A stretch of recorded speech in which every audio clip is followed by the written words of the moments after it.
I tore the check in half, right there in the middle of the family dinner, the pieces fluttering onto the turkey like confetti from hell, and watched my parents' faces twist from pity to outright glee. Serenity. Honey, it's just paper, Mom said, her voice dripping with that fake Southern sweetness she'd picked up from her Tennessee roots, even though we'd been in Chicago for decades. Dad chuckled, low and mean, like he was in on some cosmic joke. Kiddo. Grandpa was always the dreamer, thought he could buy his way out of the grave. But as the scraps hit the plate, I felt the first crack in my chest, the one that had been widening since I was 18, when I'd signed away 5 years of my life for their sins. That night, I couldn't sleep. The wind howled off Lake Michigan, rattling the windows of our old brownstone in Lincoln Park, and I kept replaying Grandpa's funeral 3 months back, the way he'd gripped my hand in that hospice bed, his liver-spotted fingers like eagle talons, whispering, "This ain't over, Rennie. Trust the old man." I'd nodded, tears blurring his faded eagle's tattoo, thinking he meant some Hallmark forgiveness tour. But the envelope he'd slipped me then? A check for $10 million, made out to Serenity Elaine Hargrove, for services rendered. Services rendered. What the hell did that even mean? I'd stuffed it in my glove box, too broke and broken to cash it, figuring it was one last hallucination from the morphine drip. By dawn, I'd made up my mind. Screw their laughter. I was cashing that damn thing, if only to see their smug faces when the bank laughed back.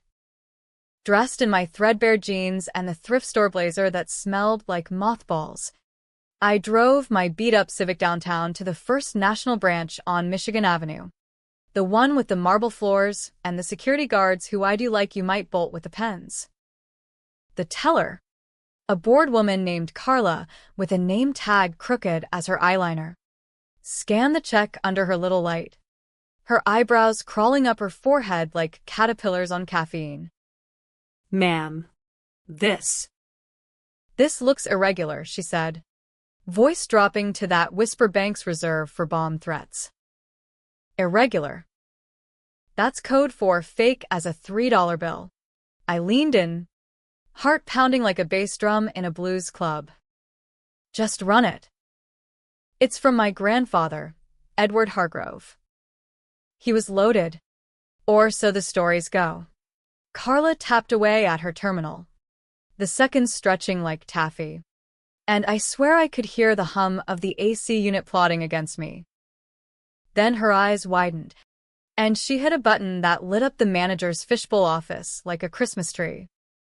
Folks, that's when the real hook sank in. Turns out, Grandpa hadn't been dreaming. That check, it cleared. Not just cleared, it flooded my account with interest from some offshore trust I'd never heard of, the kind of money that buys penthouses in the Gold Coast or vanishes federal taxes with a wink. 10 million. Plus change. And the services rendered? Fine print in the estate docs revealed Grandpa had been paying me hush money all along for the fall I'd taken for Mom and Dad back in '08, when I was just a scared kid fresh out of high school. See? It started with the family business. Hargrove Imports, Dad's pride and joy, smuggling knockoff handbags and bootleg scotch from the docks of Shanghai into the warehouses off the Dan Ryan. I was the office grunt, filing invoices and fetching coffee, idolizing the man who taught me to throw a curveball in the backyard lot. But one night, federal agents kicked in our door at 3 a.m., badges flashing like lightning over the lake. They had manifests, emails, the works, evidence of a $2 million laundering scheme that could have landed Dad in Supermax till he was drawing Social Security. Except it didn't. Because I confessed. Yeah. Me 18, acne-scarred, with dreams of community college and a barista gig. I stood in that interrogation room, fluorescent buzz drilling my skull, and spun a tale about how I'd cooked the books for extra cash to buy Mom's pain pills after her accident. Lies.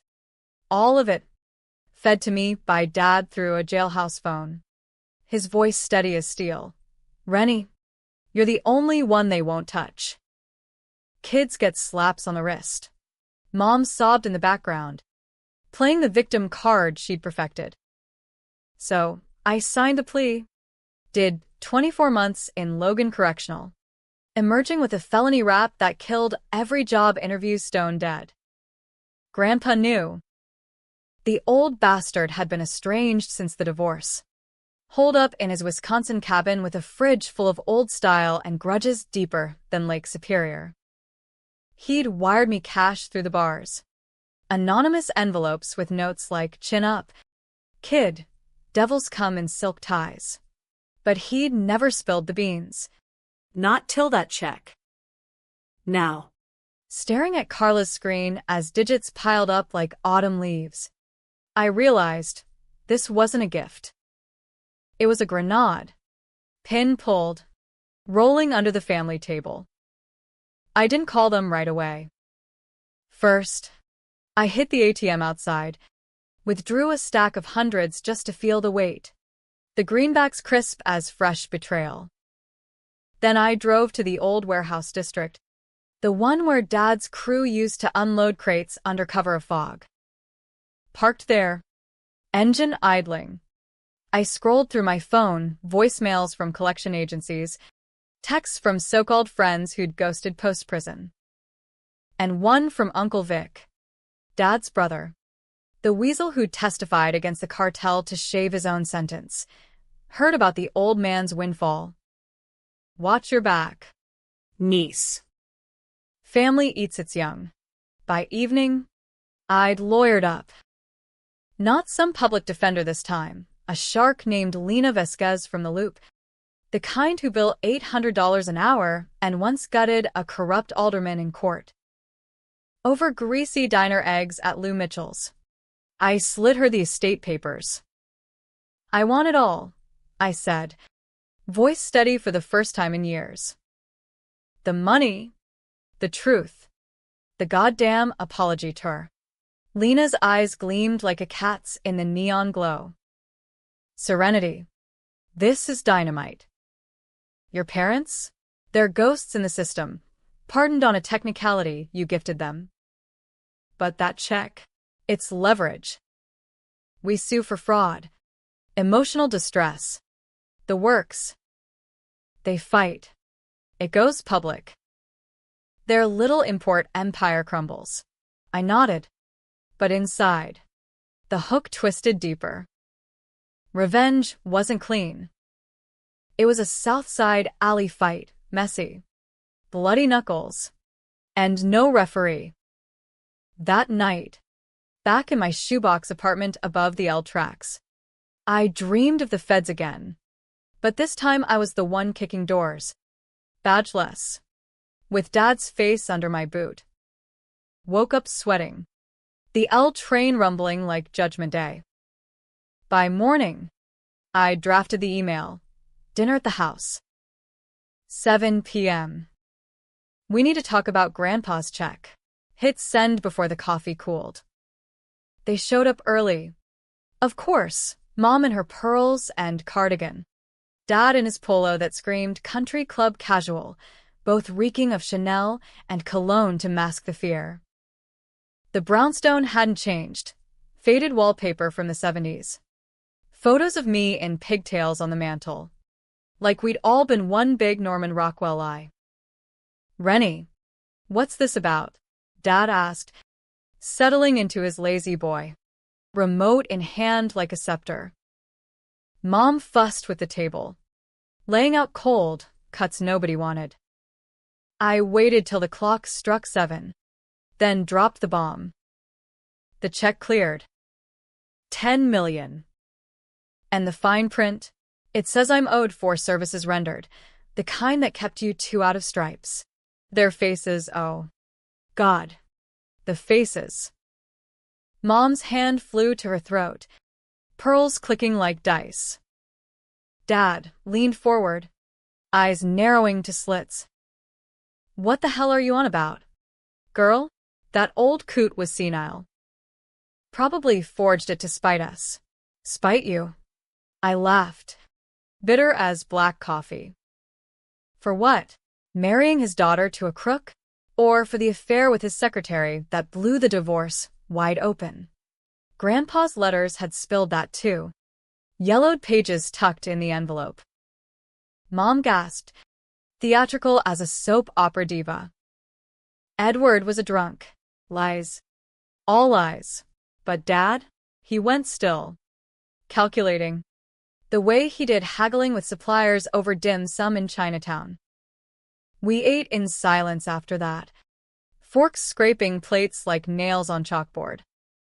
I laid it out slow, the lawsuit, the press conference Lena was prepping, the forensic accountants digging into Hargrove Imports books.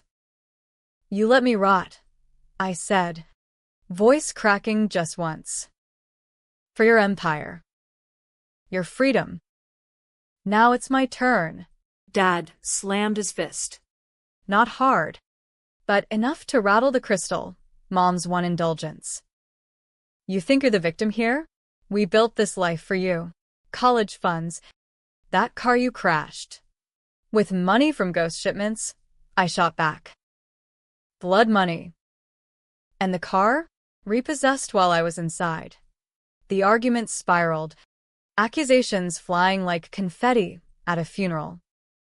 Mom wept, blaming the stress of raising a difficult child. Dad paced, muttering about ungrateful brats and family loyalty.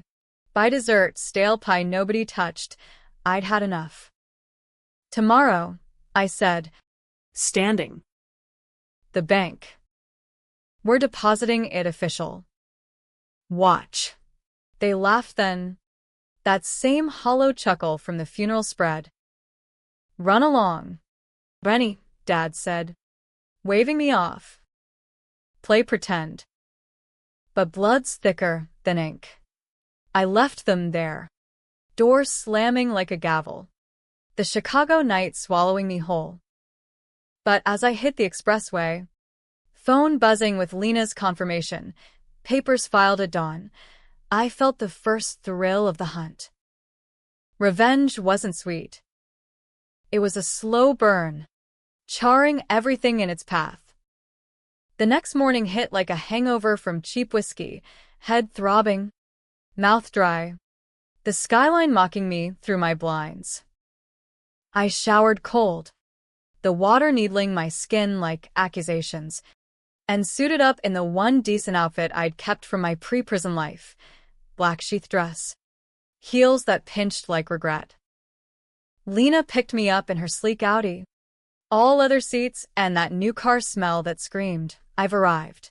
You ready for the circus? She asked, merging onto the Kennedy like it was a runway. Ready as a lamb to slaughter, I muttered. But inside, my gut churned with something fiercer, vindication, laced with venom. We arrived at First National 20 minutes early, the lobby already buzzing with suits and soccer moms. Carla waved me over, her crooked tag straightened for the occasion, and processed the final transfer with a flourish that felt almost ceremonial. 10 million. Locked and loaded. My phone pinged. Balance confirmed. I exhaled, the air tasting like victory and ash. That's when they burst in. Mom and Dad. Right on cue. Dad's face thundercloud dark. Mom trailing like a ghost in white linen. He'd probably tailed me from the brownstone. The old PI tricks from his dockside days. Serenity Elaine, he barked, drawing stares from the line. A guard perked up, hand twitching toward his radio. What the hell do you think you're doing? Business. Dad, I said, cool as the marble underfoot. The kind you taught me, cutthroat and clean. Lena stepped forward, all 5 foot nothing of Latino fire. Business card extended like a gauntlet. Mr. Hargrove, Elena Vasquez. Counsel for your daughter. We've filed in Cook County. Fraud. Conspiracy. Wrongful incarceration. Care to discuss settlement. The lobby froze. A tableau of whispers and wide eyes. Mom clutched Dad's arm. Her pearls a noose. This is madness. Rennie, we're family. But Dad? He snatched the card, crumpling it without a glance, his voice dropping to that boardroom growl. You little bitch. You think this old man's fairy tale changes anything? I protected you. Protected? The word exploded from me, echoing off the vaults. You sacrificed me. For what? To keep importing those fake Rolexes while I scrubbed toilets in Gen Pop. Heads turned, phones slipping out for the inevitable TikTok takedown. A teller gasped. An old guy in a fedora muttered drama like it was a prayer. Lena laid a hand on my arm, steady now, but I shook it off, stepping into Dad's space, our breaths mingling like storm clouds. He leaned in, eyes feral. You were always soft, Rennie. Needed toughening. And it worked, look at you, playing big girl with lawyer toys. Then the flip, swift as a switchblade, but blood. Kid. It calls. Drop this. And we make you partner. Real money, not ghost checks. Partner. The word hung, tempting. A serpent in the garden of greenbacks. Mom nodded frantic, tears smudging mascara. Please, baby. For us. The guard edged closer, but I waved him off, heart hammering. This was the antagonist's playbook, Dad, the chameleon, slithering from villain to visionary. 1 minute the betrayer who'd coached my false confession, the next the patriarch offering the keys to the kingdom. Controversial? Hell. It split me down the middle. Part of me, the kid who'd worshipped his curveballs, wanted to grab it, bury the hatchet in a haze of family brunches and forgiveness. The other? The woman who'd inked Survivor on her wrist in the prison yard? She saw the trap, baited with nostalgia and lies. No, I said finally, voice steel.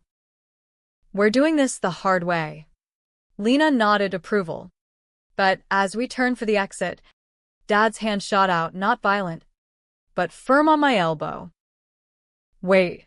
His whisper was for me alone, breath hot with coffee and desperation. The secret. It's bigger.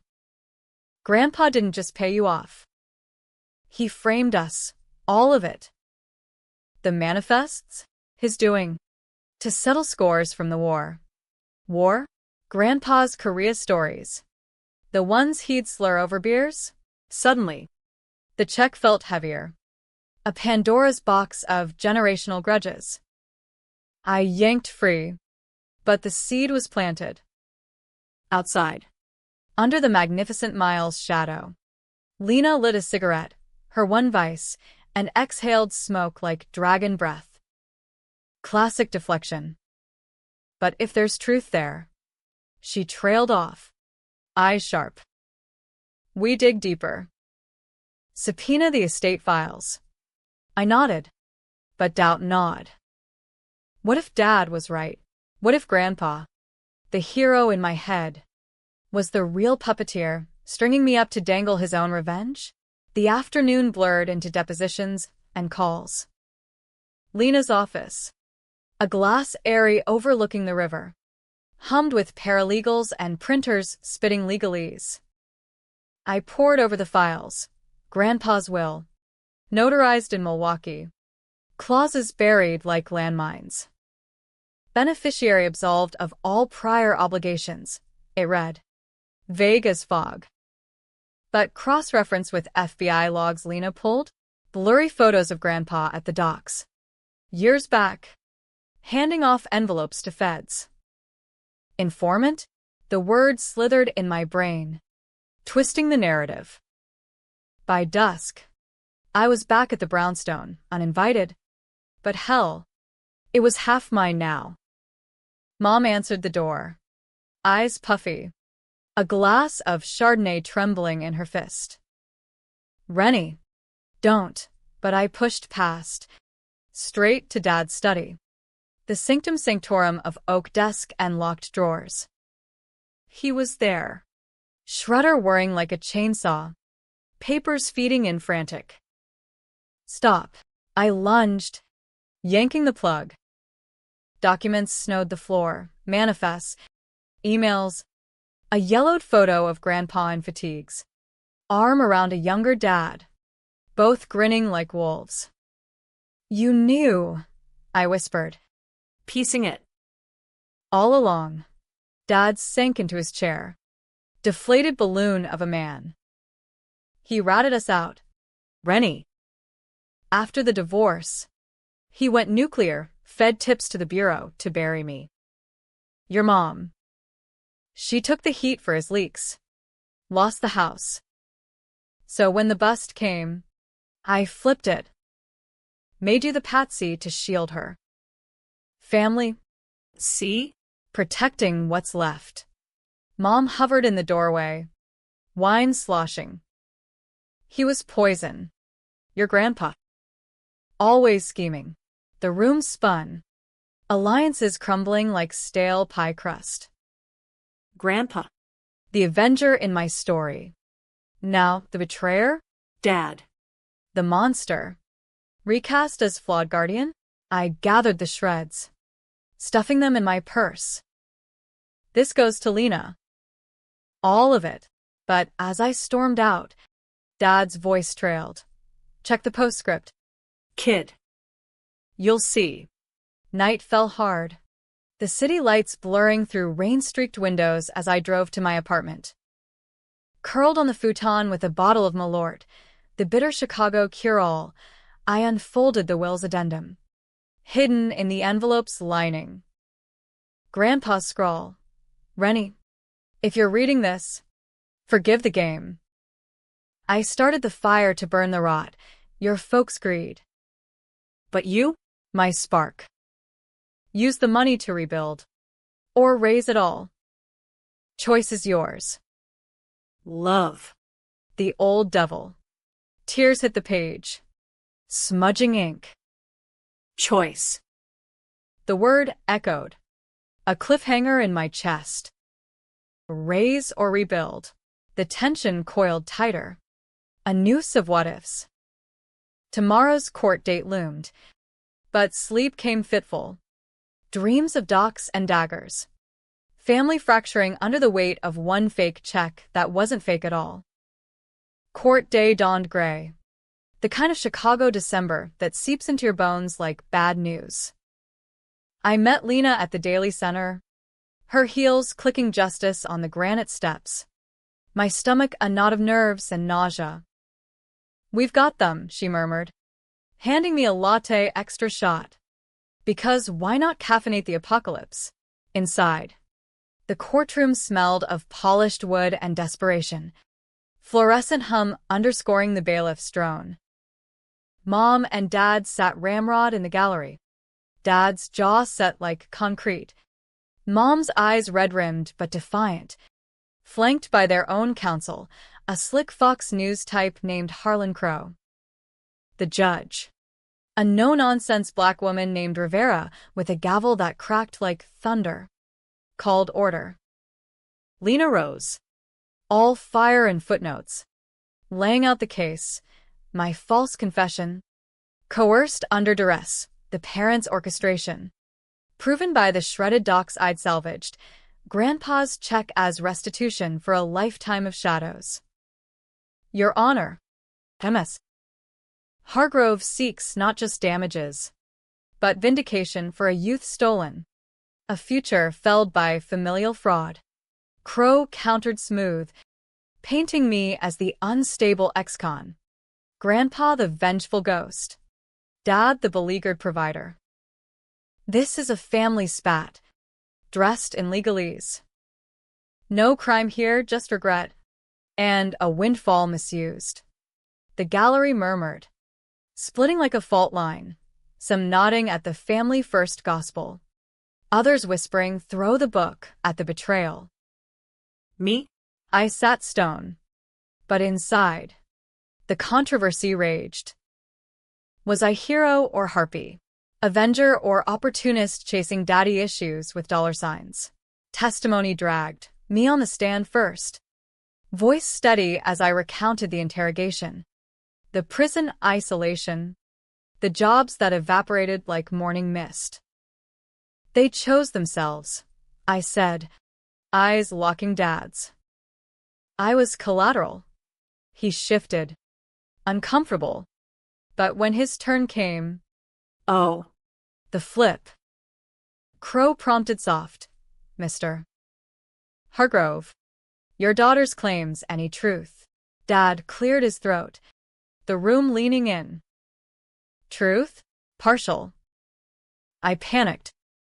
The feds were closing in, tips from Ed, my ex-father-in-law, who'd sworn vengeance post-divorce. To shield my wife. I guided Serenity's statement. Thought it'd be a misdemeanor. A slap. But it spiraled. I regret. Deeply. Regret. The word landed like a gut punch. Murmurs rippling. Mom took the stand next. Crumbling artfully. I was broken. Addicted after the accident. Pills Ed's affair pushed me to. Serenity was strong. I wasn't. We failed her. Tears flowed. Genuine or not. And half the jury, blue-collar types from the South Side, softened. Pencils pausing. Lena objected. But Rivera allowed it. Her gaze unreadable. The antagonist's stance. Dad. From snarling beast to sorrowful sire. Flipping the script so deftly it blurred right and wrong. Was he cunning monster or cornered man? The doubt infected me. A virus in the verdict. Recess hit like a breather in a cage match. In the hall, Crow cornered me, suave, silver-tongued. Settle. Yes. Hargrove. 2 mil. NDA. Keep it in the family. I laughed. Hollow. Family? That's the joke. But as I brushed past, Mom grabbed my wrist. Frail fingers digging in. Rennie. Please.